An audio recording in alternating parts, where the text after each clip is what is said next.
Vijayawada ACB కోర్టులో వాదనలు కొనసాగుతున్నాయి. చంద్రబాబు తరపున వాదనలు వినిపించారు సిద్ధార్థ లూద్రా. 24 గంటల లోపు అరెస్ట్ చేసిన వారిని కోర్టులో హాజరుపరచాలని, అందుకు విరుద్ధంగా చంద్రబాబు విషయంలో సిఐడి పోలీసులు వ్యవహరించారని కోర్టు దృష్టికి తెచ్చారు లూద్రా. చంద్రబాబు దగ్గరకు వచ్చిన పోలీసుల మొబైల్ లొకేషన్ రికార్డ్స్ పరిశీలించాలని అన్నారు లూద్రా. అలాగే జడ్జి కూడా కొన్ని ప్రశ్నలు వేశారు సిఐడి న్యాయవాదులను. ఈ కేసులో చంద్రబాబు పాత్రపై ప్రైమఫేసి ఉందా అని ప్రశ్నించారు. అలాగే ప్రాథమిక ఆధారాలు ఉన్నాయా అని కూడా జడ్జి ప్రశ్నించిన పరిస్థితులు. దానికి దీటుగానే సిఐడి తరపు న్యాయవాదులు కూడా వాదనలు వినిపిస్తున్నారు. సిఐడి తరపు వాదనలు కూడా కొనసాగుతున్నాయి. 24 గంటల్లోపే చంద్రబాబుని కోర్టులో హాజరుపరిచామని సిఐడి న్యాయవాది కోర్టులో వాదనలు వినిపించారు. చంద్రబాబును ఉదయం 6 గంటలకు అరెస్ట్ చేశామని తెలిపారు. కేసు వివరాలను కోర్టుకు వివరిస్తున్నారు సిఐడి న్యాయవాది. వాదోపవాదాలు అయ్యే వరకు కోర్టులోనే ఉంటానని అన్నారు చంద్రబాబు. అంతకుముందు చంద్రబాబు కూడా కోర్టులో తన వాదనలు వినిపించారు. ఈ కేసులో నాకు ఎటువంటి ప్రమేయం లేదు, నేను ఎటువంటి తప్పు చేయలేదు, కేవలం రాజకీయ కక్షతోనే నన్ను ఈ కేసులో ఇరికించే ప్రయత్నం చేస్తున్నారు అని చెప్పి చంద్రబాబు కూడా కోర్టులో వాదించిన పరిస్థితి కూడా ఉంది. అలాగే శనివారం ఉదయం 5:40 పోలీసులు నోటీసులు ఇచ్చారు. ఈ రోజు ఉదయం 5:40 రిమాండ్ రిపోర్ట్ ఇచ్చారు అని కూడా చంద్రబాబు మాట్లాడిన పరిస్థితులు. అలాగే ఈ కేసులో A35 రిమాండ్ చేస్తే ఇదే కోర్టు రిమాండ్ రిజెక్ట్ చేసిందని కూడా అన్నారు సిఐడి న్యాయవాది. ఎపెక్స్ కోర్టు రిమాండ్ కి ఆదేశాలు ఇస్తూ ముందస్తు బెయిల్ పిటిషన్ సస్పెండ్ చేసిందని అన్నారు సిఐడి న్యాయవాది. ఈ స్కామ్ కు 2015లో జీవో 4 ద్వారా కుట్ర మొదలైందని వాదనలు వినిపించారు. ఏసీబీ కోర్టులో చంద్రబాబు స్టేట్మెంట్ రికార్డ్ పూర్తయింది. ప్రస్తుతం వాదనలు అయితే కొనసాగుతున్నాయి. చంద్రబాబుకి బెయిలా రిమాండా అనే ఉత్కంఠ అయితే ప్రతి ఒక్కరిలోని నెలకొన్న పరిస్థితులు ప్రస్తుతం కనిపిస్తున్నాయి. ఇరుపక్షాల వాదనలు వింటున్నారు న్యాయవాది తీర్పు ఏ విధంగా ఉండబోతోంది, ఇంకా ఎంతసేపు వాదనలు కొనసాగే అవకాశం కనిపిస్తోంది అనే ఉత్కంఠ అయితే ప్రస్తుతం నెలకొంది.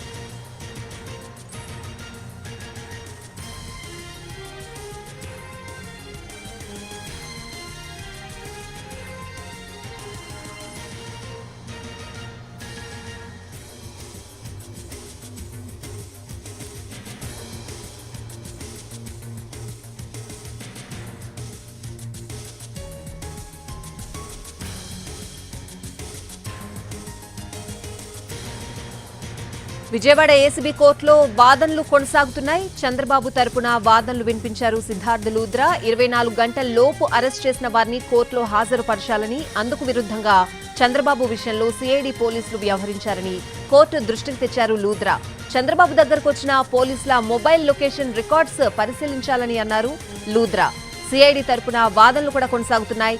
24 గంటల లోపే చంద్రబాబుని కోర్టులో హాజరుపరిచామని సిఐడి న్యాయవాది కోర్టులో వాదనలు వినిపించారు. చంద్రబాబును ఉదయం 6 గంటలకు అరెస్ట్ చేశామని తెలిపారు. కేసు వివరాలను కోర్టుకు వివరిస్తున్నారు సిఐడి న్యాయవాది. వాదోపవాదాలు అయ్యే వరకు కోర్టులోనే ఉంటానని అన్నారు చంద్రబాబు. ఇక ఈ కేసులో A35 రిమాండ్ చేస్తే ఇదే కోర్టు రిమాండ్ రిజెక్ట్ చేసిందని అన్నారు సిఐడి న్యాయవాది.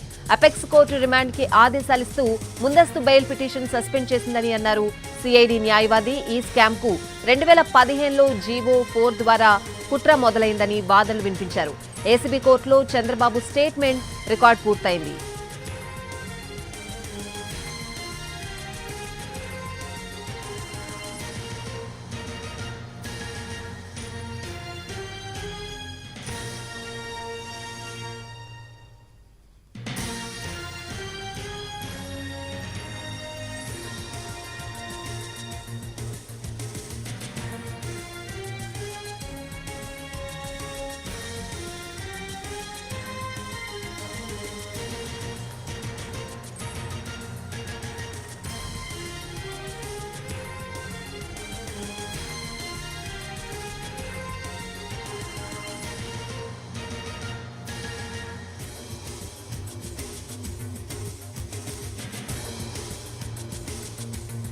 చంద్రబాబు అరెస్ట్ రిమాండ్ రిపోర్ట్ ను కూడా సిఐడి కోర్టులో సమర్పించింది. అది కూడా ఒకసారి పరిశీలిస్తే రిమాండ్ రిపోర్ట్ లో కీలక అంశాలు కూడా వెల్లడించింది సిఐడి. నిందితులతో కలిసి చంద్రబాబే కుట్రకు సూత్రధారి అని టీడీపీ నేత ఇల్లందుల రమేష్ ద్వారా డిజైన్ టెక్ సిమెన్స్ ప్రతినిధులు చంద్రబాబును కలిశారని కూడా సిఐడి తెలిపింది.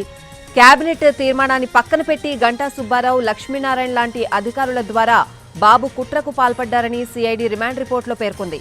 అచ్చెన్నాయుడు నేతృత్వంలో skill development, entrepreneurship and innovation పేరుతో కొత్త శాఖను ఏర్పాటు చేశారని సిఐడి రిమాండ్ రిపోర్ట్లో కీలక అంశాలు కూడా వెల్లడించింది. కంపెనీల ప్రతినిధులు ఇచ్చిన పవర్ పాయింట్ ప్రెజెంటేషన్ల ఆధారంగానే ప్రాజెక్టుకు ఆమోదం తెలిపారన్న సిఐడి ప్రాజెక్టుకు సంబంధించి మార్కెట్ సర్వే జరగలేదని కూడా రిమాండ్ రిపోర్టులో తెలిపింది. ఎలాంటి ప్రాజెక్ట్ రిపోర్ట్ లేకుండానే సిమెన్స్ సంస్థ ఇచ్చిన డిపిఆర్ ఆధారంగా 3,281 కోట్ల బడ్జెట్ను కేబినెట్ ముందు పెట్టారని రిపోర్టులో పేర్కొంది సిఐడి. అయితే దీనికి సంబంధించి నోట్ ఫైల్ను చంద్రబాబు, అచ్చెన్నాయుడు అప్రూవ్ చేశారని, 90% ఖర్చు సిమెన్స్ భరిస్తుందని కేబినెట్కు అబద్దాలు చెప్పారని సిఐడి రిమాండ్ రిపోర్టులో తెలిపింది. ఇక ఎలాంటి పర్ఫార్మెన్స్ బ్యాంక్ గ్యారంటీ లేకుండానే ప్రభుత్వం 371 కోట్లను డిజైన్ టెక్ ఇచ్చేసిందని సిఐడి రిమాండ్ రిపోర్టులో వెల్లడించింది. అప్పటి ఆర్థిక శాఖ కార్యదర్శి కె సునీత అభ్యంతరాలను పట్టించుకోలేదని, అప్పటి సీఎం సిఎస్ ఆదేశాలతోనే నిధులు విడుదల చేశారని కూడా సిఐడి రిమాండ్ రిపోర్టులో తెలిపింది. పలు షెల్ కంపెనీల ద్వారా కూడా డిజైన్ టెక్ కంపెనీ 279 కోట్లు దారి మళ్లించారని వెల్లడించింది. జీవో నెంబర్ 4ను ఆర్థిక శాఖ అభ్యంతరాలను అతిక్రమించి చంద్రబాబు ఈ కుట్రలో కీలక భాగస్వామయ్యారని సిఐడి రిమాండ్ రిపోర్టులో కూడా పేర్కొంది. రిమాండ్ రిపోర్టులో పలు కీలక అంశాలు కూడా చేర్చింది సిఐడి. సో దానికి సంబంధించిన అప్డేట్స్ కూడా చూసాం. ఇక విజయవాడ ఏసీబీ కోర్టులో వాదనలు అయితే కొనసాగుతున్నాయి. చంద్రబాబు తరపున వాదనలు వినిపిస్తున్నారు సిద్ధార్థ లూద్రా. అలాగే సిఐడి తరపు న్యాయవాదులు కూడా వాదనలు వినిపిస్తున్నారు. 24 గంటల్లోపు అరెస్ట్ చేసిన వారిని కోర్టులో హాజరుపరచాలని, అందుకు విరుద్ధంగా చంద్రబాబు విషయంలో సిఐడి పోలీసులు వ్యవహరించారని కోర్టు దృష్టికి తీసుకొచ్చారు చంద్రబాబు తరపు లాయర్ సిద్ధార్థ లూద్రా. చంద్రబాబు దగ్గరకు వచ్చిన పోలీసుల మొబైల్ లొకేషన్ రికార్డ్స్ పరిశీలించాలని కూడా లూద్రా అన్నారు. అయితే 24 గంటల లోపే చంద్రబాబును కోర్టులో హాజరుపరిచామని కూడా సిఐడి తరపు న్యాయవాదులు కోర్టులో వాదనలు వినిపించారు. ఇక సిఐడి తరపున వాదనలు కూడా కొనసాగుతున్నాయి.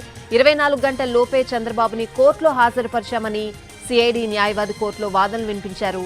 చంద్రబాబును ఉదయం 6 గంటలకు అరెస్ట్ చేశామని తెలిపారు.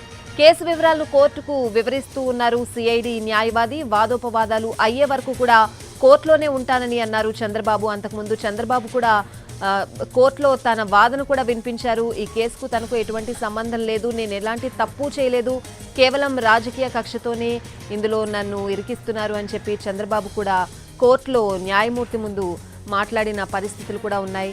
అయితే ఈ కేసులో A35 రిమాండ్ చేస్తే ఇదే కోర్టు రిమాండ్ రిజెక్ట్ చేసిందని అన్నారు సిఐడి న్యాయవాది. ఎపెక్స్ కోర్టు రిమాండ్కి ఆదేశాలిస్తూ ముందస్తు బెయిల్ పిటిషన్ సస్పెండ్ చేసిందని అన్నారు సిఐడి న్యాయవాది.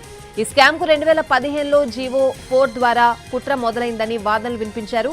ఏసీబీ కోర్టులో చంద్రబాబు స్టేట్మెంట్ రికార్డ్ పూర్తయింది. అయితే జడ్జి కూడా కొన్ని ప్రశ్నలు వేస్తున్నారు సిఐడి తరపు న్యాయవాదులకు. ఈ కేసులో చంద్రబాబు పాత్రపై ప్రైమా ఫేసి ఉందా, అలాగే ఈ కేసులో ప్రాథమిక ఆధారాలు ఉన్నాయా అని కూడా జడ్జి ప్రశ్నిస్తున్నారు. దానికి ధీటుగానే సిఐడి తరపు న్యాయవాదులు కూడా తమ వాదనలు అయితే వినిపిస్తున్నారు.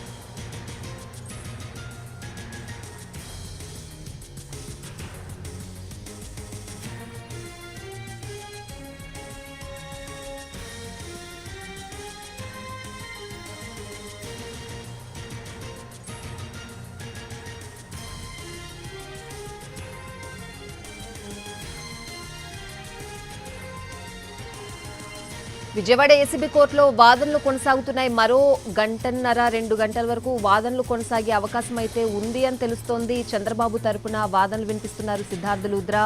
24 గంటల లోపు అరెస్ట్ చేసిన వారిని కోర్టులో హాజరుపరచాలని, అందుకు విరుద్ధంగా చంద్రబాబు విషయంలో సిఐడి పోలీసులు వ్యవహరించారని కోర్టు దృష్టికి కూడా తీసుకొచ్చారు లూద్రా.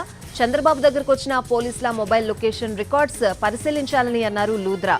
అయితే సిఐడి తరపున న్యాయవాదులు కూడా వాదనలు కొనసాగిస్తున్నారు. 24 గంటల లోపే చంద్రబాబుని కోర్టులో హాజరుపరిచామని సిఐడి న్యాయవాది కోర్టులో వాదనలు వినిపించారు. కొన్ని ప్రత్యేక సందర్భాల్లో ప్రయాణ సమయాన్ని కూడా మినహాయించొచ్చు అని కూడా జడ్జి దృష్టికి తీసుకువెళ్లారు సిఐడి తరపు న్యాయవాది. అలాగే చంద్రబాబును ఉదయం 6 గంటలకు అరెస్ట్ చేశామని తెలిపారు. కేసు వివరాలను కోర్టుకు వివరిస్తూ ఉన్నారు సిఐడి న్యాయవాది. వాదోపవాదాలు అయ్యే వరకు కూడా కోర్టులోనే ఉంటానని అన్నారు చంద్రబాబు. అయితే ఈ కేసులో A35 రిమాండ్ చేస్తే ఇదే కోర్టు రిమాండ్ రిజెక్ట్ చేసిందని అన్నారు చంద్రబాబు న్యాయవాది.